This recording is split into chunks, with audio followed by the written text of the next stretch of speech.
Hello students, মই তৌহিদুল হুসাইন। আজি এইখন ভিডিঅ'ত আমি ডিছকাছ কৰিম দশম শ্ৰেণীৰ গণিতৰ এক্সাৰচাইজ R4-ৰ কুৱেশ্যন নম্বৰ 6-ৰ পৰা কুৱেশ্যন নম্বৰ 11 লৈকে, কুৱেশ্যন নম্বৰ 1-ৰ পৰা কুৱেশ্যন নম্বৰ 5 লৈকে এতিয়ালৈকে যদি ভিডিঅ'বোৰ চোৱা নাই তেতিয়াহ'লে এইখন ভিডিঅ'ৰ ডিছক্ৰিপশ্যনত লিংক দিয়া আছে। সেই লিংকত গৈ ভিডিঅ'বোৰ চাব। আগৰ অংকবোৰ ভালদৰে বুজি পালেহে ইয়াৰ পিছৰ অংকবোৰ কৰিবলৈ সহজ হ'ব।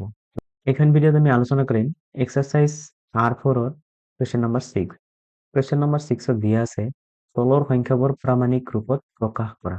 মানে যিবোৰ সংখ্যা আমাক দিয়া আছে সেইবোৰ সংখ্যা আমি কি কৰিব লাগে? প্ৰামাণিক ৰূপত ল'ব লাগে।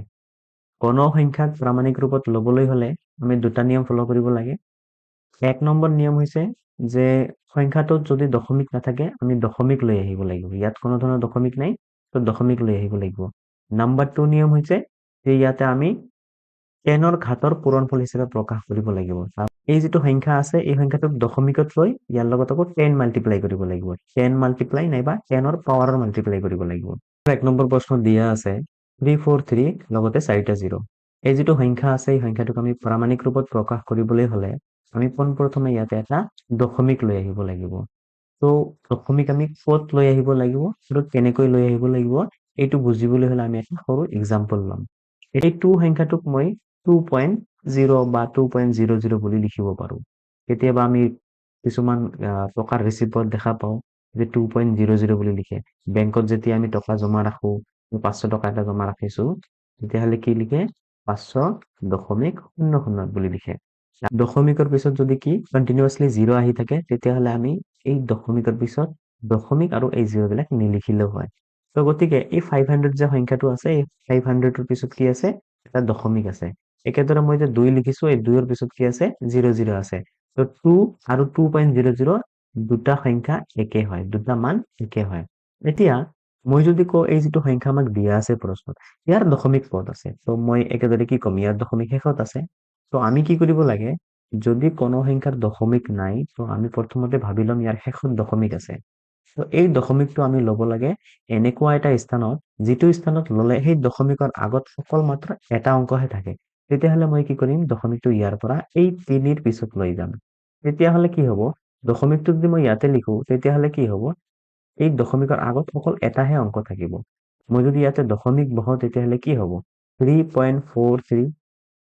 তো মই লিখিম 3.43। এতিয়া যেহেতু মই ইয়াতে দশমিক বহাইছো তেতিয়াহ'লে 43ৰ পিছত এই 0 বিলাকৰ কোনো ধৰণৰ ভেলু নাথাকিব, কোনো ধৰণৰ মান নাথাকিব, মই নিলিখিলেও হ'ব।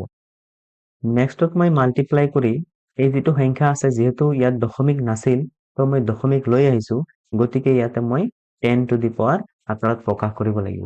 এতিয়া 10 টু দি পাৱাৰ কি লিখিম? 10ৰ ওপৰত পাৱাৰ কি লিখিম? এতিয়া মই দেখিব লাগিব দশমিকটো কিমান ঘৰ শিফ্ট কৰিছে, কিমান ঘৰ এইফালে গতি কৰিছে। 1 ঘৰ, 2 ঘৰ, 3 ঘৰ, 4 ঘৰ, 5 ঘৰ, 6 ঘৰ। তো ওপৰত মই কি লিখিম? 10 টু দি পাৱাৰ 6। এইটোৱে হ'ব এই সংখ্যাটোৰ প্ৰামাণিক ৰূপ। 2 নম্বৰত দিয়া আছে 7004 আৰু লগতে 7টা 0। তো মই যদি ইয়াক প্ৰামাণিক ৰূপত প্ৰকাশ কৰোঁ তো মই কি কৰিব লাগিব? আগত দশমিক লৈ আহিব লাগিব। আৰু দশমিক এনেকুৱা এটা ঠাইত লৈ আহিব লাগিব যাতে দশমিকৰ আগত অকল মাত্ৰ এটাহে অংক থাকে। তেতিয়াহ'লে মই কি কৰিম? দশমিক এই 7ৰ পিছত বহাই দিম। তেতিয়াহ'লে কেনেকে দেখা যাব? 7.004। এতিয়া যিহেতু 004 4ৰ যিহেতু মান আছে, 4ক আমি ইগনোৰ কৰিব নোৱাৰিম, তো 004 লৈকে লিখিব লাগিব। ইয়াৰ পিছত কি আছে? এই কণ্টিনিউৱাছলি 0 আছে। তো এই কণ্টিনিউৱাছলি 0 কেইটা মই নিলিখিলেও হ'ব। তো মই ইয়াৰ পিছত আৰু 0 নিলিখিম। তেতিয়া মই কি কৰিম? 10 টু দি পাৱাৰ লিখিম। এতিয়া পাৱাৰ কিমান হ'ব ইয়াতে? তো মই দেখিম ইয়াতে এই দশমিক ইয়াৰ পৰা কিমান ঘৰ শিফ্ট হৈছে? 1 2 3 4 5 6 7 8 9 10 ঘৰ শিফ্ট হৈছে। গতিকে মই ইয়াতে লিখিম 10 টু দি পাৱাৰ 10। 3 নম্বৰত যিটো সংখ্যা দিয়া আছে এই সংখ্যাটোৰ অলৰেডি দশমিক দিয়াই আছে। তো মই কি কৰিব লাগিব? দশমিকটো সেইটো স্থানৰ পৰা শিফ্ট কৰি এনেকুৱা জাগাত ল'ব লাগিব যিটো জাগাত ল'লে দশমিকৰ আগত থকা অংকটোৰ ভেলু থাকিব। তো মই যদি দশমিক ইয়াতে ৰাখি দিওঁ এই 0 বিলাকৰ তো কোনো ভেলু নাই। তো মই কি কৰিম? দশমিক ইয়াৰ পৰা শিফ্ট কৰি এই 1ৰ পিছফালে লৈ যাম। তো যেতিয়া 1ৰ পিছফালে লৈ যাম তেতিয়াহ'লে দশমিকৰ আগত যিটো অংক থাকিব 1 থাকিব, সেই 1টো ভেলু আছে, 1টো কিবা এটা মান আছে, 0টো কোনো ধৰণৰ মান নাই। তো মই কি কৰিম? এই দশমিকটো ইয়াৰ পৰা শিফ্ট কৰি 1ৰ পিছত লৈ যাম। তেতিয়াহ'লে কি হ'ব? 1.5 হ'ব। আৰু ইয়াৰ পিছত এক কোনো ধৰণৰ সংখ্যা নাই, গতিকে 1.5। এতিয়া মই কি কৰিম, ইয়াতেও মই কি লিখিম, 10 লিখিম আৰু ইয়াতে পাৱাৰত মই কিবা এটা সংখ্যা লিখিব লাগিব। এতিয়া কি সংখ্যা লিখিম, মই দেখিব লাগিব দশমিকটো কিমান শিফ্ট হৈছে। 1 ঘৰ, 2 ঘৰ, 3 ঘৰ, 4 ঘৰ, 5 ঘৰ, 6 ঘৰ, 7 ঘৰ শিফ্ট হৈছে। গতিকে ওপৰত মই 7 লিখিম। এতিয়া ওপৰৰ অংক দুটাত মই দেখা পাইছো দশমিক বাওঁফালে গৈছিল, গতিকে মই ইয়াতে পজিটিভ +6 বুলি লিখিছিলো। দশমিক বাওঁফালে গৈছিল, মই ইয়াতে +10 বুলি লিখিছিলো। কিন্তু ইয়াতে দশমিক বাওঁফালৰ পৰা সোঁফালে গতি কৰিছে, এইফালৰ পৰা এইফালে গতি কৰিছে। তো মই বাওঁফালৰ পৰা সোঁফালে গতি কৰাৰ কাৰণে ইয়াতে কি লিখিম, -7 লিখিম। 4 নম্বৰটো একেধৰণে আমি কৰিব লাগিব। যিটো দশমিক আছে এইটো সোঁফালে গতি কৰি এই 1ৰ পিছত লৈ আহিব লাগিব। তো মই কি লিখিম, 1.436 1.436 ইনটু ইয়াতে কি হ'ব, 10 টু দি পাৱাৰ, যিহেতু দশমিক সোঁফালে গতি কৰিছে আৰু কিমান ঘৰ গতি কৰিছে, 1 2 3 4 5 ঘৰ গতি কৰিছে। তো মই ইয়াতে কি লিখিম, -5। তো দশমিক যদি বাওঁফালে গতি কৰে, মই ইয়াতে পাৱাৰটো প্লাছ বুলি লিখিম। আৰু দশমিক যদি সোঁফালে গতি কৰে, তেতিয়াহ'লে পাৱাৰটো মই কি লিখিম, মাইনাছ বুলি লিখিম। এইটো কেতিয়া হ'ব, যেতিয়া মই প্ৰামাণিক ৰূপত ল'ম।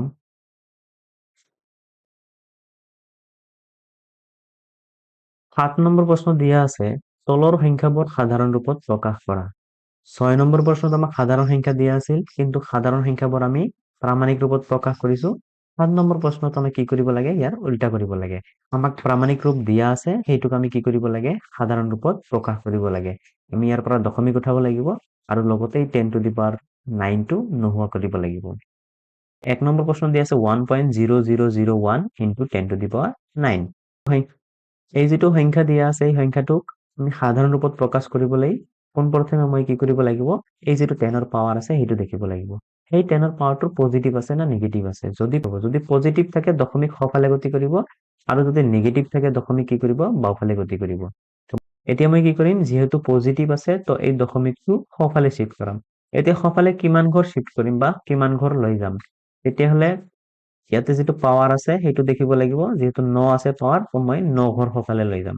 অলৰেডি 1 2 3 4টা ঘৰ আছে আৰু বাকী 5টা ঘৰ থাকিল, 5টা ঘৰ মই 0 বুলি লিখিম। মই কি লিখিম, 1 0 0 0 1। দশমিক ইয়াতে আছিল, ইয়াৰ পৰা অলৰেডি 1 2 3 4টা ঘৰ শিফ্ট হ'ল। আৰু কেইটা ঘৰ শিফ্ট হ'ব লাগিব, আৰু 5টা ঘৰ শিফ্ট হ'ব লাগিব। এতিয়া যিহেতু 5টা ঘৰ ইয়াতে নাই, 5টা অংক ইয়াতে নাই, তো মই কি কৰিম, 5টা 0 বহাই দিম। 1 2 3 4 5। গতিকে এই যিটো সংখ্যা হ'ল, এই সংখ্যাটোৱে হ'ব কি, এই যিটো প্ৰামাণিক ৰূপৰ সংখ্যা আছে, এই সংখ্যাটোৰ সাধাৰণ সংখ্যা এইটো। 2 নম্বৰত দিয়া আছে 3.02 ইনটু 10 টু দি পাৱাৰ -6। তো ইয়াতে যিটো পাৱাৰ দিয়া আছে, এইটো নিগেটিভ পাৱাৰ দিয়া আছে। তো নিগেটিভ পাৱাৰ হ'লে দশমিক আমি কোনফালে শিফ্ট কৰাব লাগিব, বাওঁফালে শিফ্ট কৰাব লাগিব। আৰু কিমান ঘৰ, ইয়াতে 6 লিখা আছে পাৱাৰত, তো মই 6 ঘৰ শিফ্ট কৰাব লাগিব। তো মই পোনপ্ৰথমে ইয়াতে কি লিখিম, 302 লিখিম। আৰু যিহেতু বাওঁফালে শিফ্ট কৰিব, তো দশমিক আছিল 3ৰ পিছত, 3ৰ পিছত দশমিক আছিল। তো 3 1 ঘৰ, 2 ঘৰ, 3 ঘৰ, 4 ঘৰ, 5 ঘৰ, 6 ঘৰ। ইয়াৰ আগত দশমিক আহিব। ইয়াতে যিহেতু দশমিক আহিছে, তো আগত আমি একো নাথাকিলে আমি এটা 0 লিখিব পাৰো। গতিকে এই যিটো সংখ্যা আছে, ইয়াৰ সাধাৰণ ৰূপ হ'ব এইটো সংখ্যা। 8 নম্বৰ প্ৰশ্নত দিয়া আছে, m নিৰ্ণয় কৰা যাতে -3 পাৱাৰত m+1 into -3 পাৱাৰত 5 is equal -3 to the power 7। এই যিটো অংক দিয়া আছে, এই অংকটো সলভ কৰি আমি ইয়াৰ পৰা কি কৰিব লাগে, m ৰ মান উলিয়াব লাগে। তো সমাধানত মই আগত হুবহু এবাৰ বহাই ল'ম, -3 পাৱাৰত m+1 ইনটু -3 পাৱাৰত 5 ইজ ইকুৱেল -3 পাৱাৰত 7। আমি এটা সূত্ৰ পাইছিলো, যদি a two the power m into a two the power n থাকে, তেতিয়াহ'লে ইয়াক কি লিখিব পাৰো, a two the power m+n। তাৰমানে দুটা ৰাশি যদি একে একে হয়, a আৰু a যদি চেম টু চেম দুটা ৰাশি হয়, সেই দুটা ৰাশি যদি পূৰণ হৈ থাকে, তেতিয়াহ'লে সেই দুটা ৰাশিক আমি এটা ৰাশি লিখি এই পাৱাৰ দুটা আমি প্লাছ কৰি দিব পাৰো।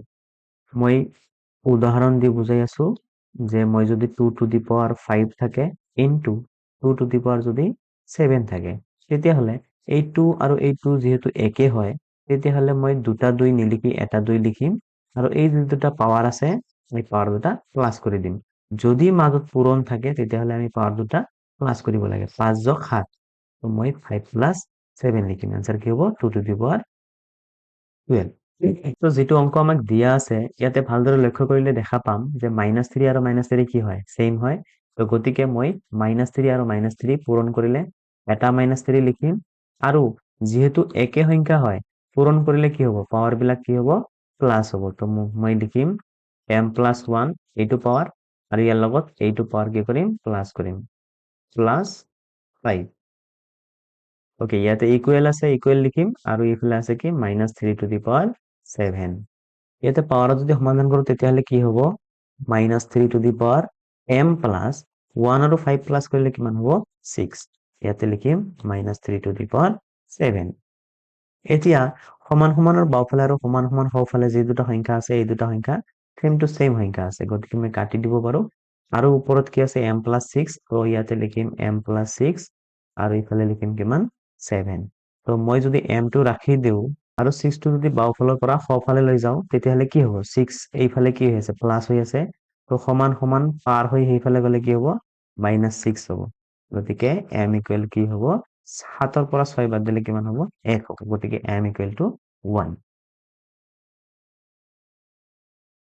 9 নম্বৰ প্ৰশ্ন দিয়া আছে এটা উদ্ভিদ কোষৰ আকাৰ ব্যাস ইমান মিটাৰ ইয়াক মান্য ৰূপত প্ৰকাশ কৰা মান্য প্ৰশ্নটো আমাক এটা উদ্ভিদ কোষৰ ব্যাস দিয়া আছে আৰু এই ব্যাসটো আমি কি কৰিব লাগে প্ৰামাণিক ৰূপত প্ৰকাশ কৰিব লাগে তো মই লিখিম ব্যাস ইকুৱেল টু যেটো মান দিয়া আছে সেইটো লিখি লম ইমান মিটাৰ বুলি দিয়া আছে এতিয়া এই যেটো সংখ্যা আছে ইয়াক আমি মান্য ৰূপত প্ৰকাশ কৰিবলৈ কি কৰিম প্ৰথমতে দশমিকটো শিফট কৰি এনেকুৱা এটা ঠাইত লম যাতে দশমিকৰ আগত সংখ্যাটোৰ ভ্যালু থাকে তো যেটো দশমিক আছে সেই দশমিকটো শিফট কৰি মই 1 ৰ পিছত লব লাগিব কাৰণ 1 ৰ ভ্যালু আছে গতিকে মই ইয়াতে ললে কি হ'ব 1.275 এতিয়া যেহেতু মই পয়েন্টটো শিফট কৰিছো তো মই 10 টু দি পাৱাৰ কিবা এটা সংখ্যা লিখিব লাগিব তো দশমিক কিমান ঘৰ শিফট কৰিছে 1 2 3 4 5 ঘৰ শিফট কৰিছে তো মই ইয়াতে কি লিখিম -5 মিটাৰ তো আমাক যেটো সংখ্যা দিয়া আছে এই সংখ্যাটো প্ৰামাণিক ৰূপত প্ৰকাশ কৰিলে কি হ'ব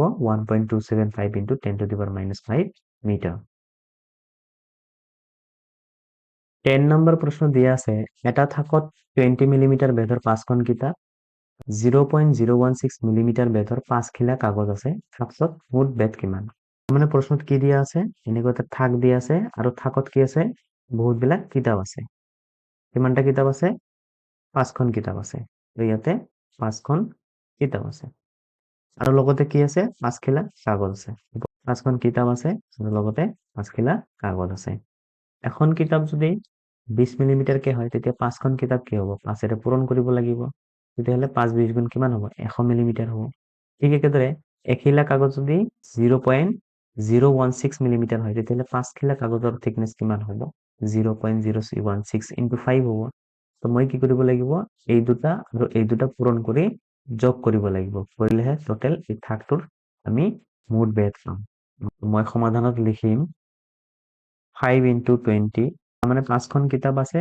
আৰু এটা কিতাপৰ বেধ কিমান 20 মিলিমিটাৰ প্লাস 5 খিলা কাগজ আছে আৰু এটা কাগজৰ বেধ কিমান 0.016 যেহেতু গোটেইবিলাক মিলিমিটাৰ এককত প্ৰকাশ কৰিব লাগিব এনেকৈ লিখিম মিলিমিটাৰ 5 20 গুণ কিমান হয় 5 20 গুণ হ'ব 100 প্লাস এতিয়া 5 এৰে যেতিয়া 0.016 ক পূৰণ কৰিম তেতিয়াহলে কি হ'ব 5 16 গুণ কিমান হয় 80 হয় তেতিয়াহলে কি হ'ব 0.080 মিলিমিটাৰ এতিয়া যদি মই প্লাস কৰো এই 100 আৰু এই 0 প্লাস কৰিলে কিমান হ'ব 100 হ'ব 0.080 মই কি লিখিম 0.80 মিলিমিটাৰ এতিয়া 100.08 মিলিমিটাৰ বুলি লিখিম আগতো কৈছো যে দশমিকৰ পিছত যদি কোনো এটা সংখ্যাৰ পিছত যদি 0 থাকে আৰু 0ৰ পিছত যদি কোনো ধৰণৰ ভ্যালু থকা অংক নাথাকে তেতিয়াহলে আমি এই 0টো নিলিখিলেও হয় গতিকে মই এই 0টো নিলিখো এই 8 লৈকে লিখিম গতিকে 100.08 মিলিমিটাৰ 11 নম্বৰ প্ৰশ্নত আমাক 5টা প্ৰশ্ন দিয়া আছে সেই 5টা প্ৰশ্নৰ 4টাকৈ অপচন দিয়া আছে আৰু এই অপচনৰ কোনটো অপচন শুদ্ধ হয় এই শুদ্ধ অপচনটো আমি বিচাৰি উলিয়াব লাগে তো পোনপ্ৰথমে আমাক কি দিয়া আছে 3 to the power -3 ৰ মান কিমান হ'ব আমাক দি আছে 3 টু দি পাৱাৰ -3। ইয়াক যদি সমাধান কৰো তেতিয়াহ'লে কি হ'ব? আমি জানো কোনো এটা সংখ্যাৰ পাৱাৰ যদি চিন পৰিৱৰ্তন কৰি দিয়া হয় তেতিয়াহ'লে এই সংখ্যাটোৰ কি হয়? প্ৰতিক্ৰম হয়। তো এই সংখ্যাটোৰ পাৱাৰ -3 আছে, তো মই যদি কি কৰো +3 বনাই দিওঁ তেতিয়াহ'লে এই যিটো 3 আছে এই 3 কি হ'ব? প্ৰতিক্ৰম হ'ব। 3 প্ৰতিক্ৰম কি হ'ব? 1/3। তেতিয়াহ'লে ইয়াক সমাধান কৰিলে কি হ'ব? 1 কিউব ডিভাইডেড বাই 3 কিউব। এতিয়া 1 কিউব কৰিলে কি হয়? 1 হয়, মানে 1ক যদি 3বাৰ পূৰণ কৰো 1 × 1 × 1 তেতিয়াহ'লে 1 হ'ব। আৰু 3 কিউবক মই 3 কিউবে লিখিম। তো 1 কি হ'ব? 3 কিউব। 1/3 কিউব ক'ত আছে? Option number 3, 1/3 cube. বি নম্বৰত দিয়া আছে 2/3 হোল স্কোয়াৰ মান হ'ব, তাৰমানে 2/3 হোল স্কোয়াৰ ইয়াৰ মান আমি কোনটোৰ লগত মিলাব পাৰিম? তো মই যদি 1 নম্বৰত দেখো কি আছে অপশ্যনত 1/2/3 হোল স্কোয়ার। তো 1 ডিভাইডেড বাই 2/3 হোল স্কোয়ার কেনেকে মিলিব? য'ত এইটো আৰু এইটো একে হয় আৰু 1 বাই কৰিলে এইটো কেতিয়াও নিমিলিব, গতিকে এইটো হ'ব নোৱাৰে। ইয়াতে কি দি আছে? 2 × 3 পাৱাৰ দি আছে -2। তো যেহেতু পাৱাৰত -2 আছে তো ইয়াক কেনেকে লিখা যায়? 1/2 × 3 হোল স্কোয়ার। এইটো হ'ব নোৱাৰে, এই মানটো আৰু এই মানটো একে নহয়। ওকে, 3 নম্বৰত দি আছে 3/2 পাৱাৰত -2। তো যেতিয়া 3/2 দিয়া আছে আকৌ পাৱাৰত -2 দিয়া আছে, তো এই সংখ্যাটোক মই কি কৰিম? এই -2টো যদি +2 বনাই দিওঁ তেতিয়াহ'লে কি হ'ব? +2 বনাই দিলে এই যিটো সংখ্যা আছে এই সংখ্যাটোৰ প্ৰতিক্ৰম হ'ব। তো কি হ'ব? 2/3। তো দেখা পালো এই যিটো সংখ্যা আছে আৰু এই যিটো সংখ্যা আছে এইটো একে। 2/3 whole square, 2/3 whole square. Option কি হ'ব? 3 শুদ্ধ উত্তৰ।